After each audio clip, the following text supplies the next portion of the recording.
Ingrid, vous êtes allée cette semaine au kibboutz de Be'eri et de Kfar Aza dans le sud. Racontez-nous ce que vous avez vu. Tout à fait. J'ai été avec Zaka. J'ai accompagné Zaka. Donc Zaka qui font un travail extraordinaire puisque c'est eux qui identifient les morts et qui récupèrent leurs morceaux. Donc je les ai accompagnés. On a commencé notre périple, on va dire, à Sderot.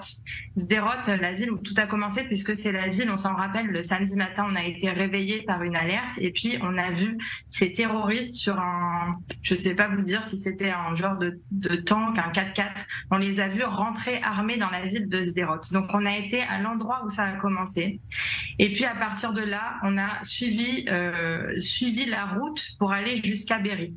Et d'abord, il faut que je vous dise que j'ai été vraiment très marquée parce qu'à Sderot même, on voit des traces sur les immeubles de lance-grenades, des traces noires sur les immeubles qui sont marqués déjà par leur passage. Et puis on arrive à un premier rond-point à Sderot où là, le Mendy de chez Zaka nous explique que sur toute la route, il y avait des voitures avec des gens tués à l'intérieur, puisque les terroristes ont fait des barrages sur toute la route. Il ne faut pas oublier qu'ils étaient 3000. Ils ont fait des barrages sur toute la route pour que la police et l'armée ne puissent pas accéder à leur lieu de massacre. Donc en fait, sur toute la route était jonchée. Déjà, on a commencé comme ça, c'était très dur à voir, puisqu'en fait, ce qu'on a vu un mois après, c'est qu'il y avait encore tous les objets qui étaient dans les voitures, les glacières, des chaussures d'enfants, des chaussettes qui jonchaient encore la route pour aller jusqu'à Be'eri. Donc autant vous dire que déjà on a commencé là et l'émotion a déjà commencé à monter.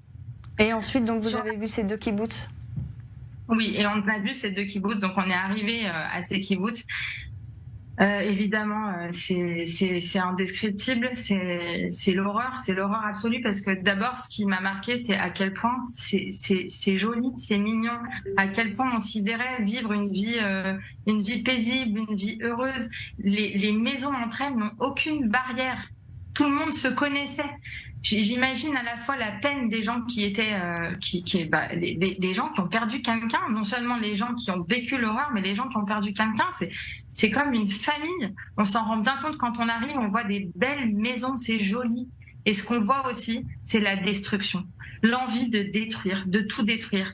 On voit des maisons de jeunes. J'ai été voir des maisons de jeunes parce que dans ce kibbutz-là, on a commencé par Kfar Aza, il y avait des petites maisons où que des jeunes habitaient, des jeunes du kibbutz. Ces maisons-là, il nous l'a dit Mendy, il n'y a pas un seul survivant. Ils ont tué tous les jeunes dans ces maisons. Ils ont ramassé les corps, donc ils savent de quoi ils parlent. Et puis, pour être rentrés dans les maisons, je peux vous dire que l'odeur, je crois que c'est ce qu'il y a de pire sur place, c'est l'odeur de la mort. De toute façon, il y avait encore du sang dans certaines des maisons qui n'ont pas été nettoyées. On a vu des lieux de barbarie, je pèse mes mots, j'ai vu ces lieux avec des cheveux pardon, sorry. On comprend votre émotion. Oui, désolée.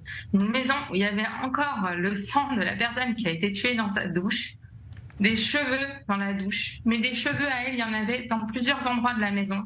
Et du sang à elle, il y en avait également dans plusieurs endroits de la maison, signe qu'elle a été torturée. Bien sûr. Pourquoi c'était important pour vous de venir, Ingrid, et de voir réellement de vos propres yeux ce qui s'est passé? C'est un devoir de mémoire. C'est-à-dire, évidemment, je suis ressortie de là, je ne serai plus jamais la même. Ça, c'est sûr, c'est évident. Mais ce que j'ai vécu moi par rapport à ce que ces gens ont vécu là-bas, c'est rien. Moi, je ne ferai que témoigner. Ces gens-là, ils ont vécu l'horreur. On sent qu'ils n'avaient aucun moyen de s'en sortir. Ça veut dire qu'ils nous ont expliqué, on a vu sur place toutes les portes des mamades. Donc les mamades, c'est des abris.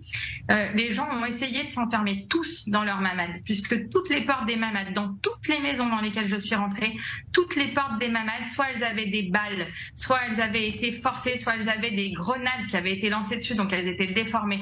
Toutes les familles ont essayé de s'enfermer dans leurs mamades. Et quand elles n'ont pas voulu sortir, les terroristes ont mis le feu aux maisons pour que ces personnes brûlent. D'ailleurs, c'est ce qui est arrivé. Pourquoi c'était important pour moi d'y être? Pour pouvoir témoigner. Comme on va aujourd'hui à Auschwitz pour témoigner, mais c'est comme si on y allait en 1945 à Auschwitz. C'est à la sortie des camps. Là, j'y ai été.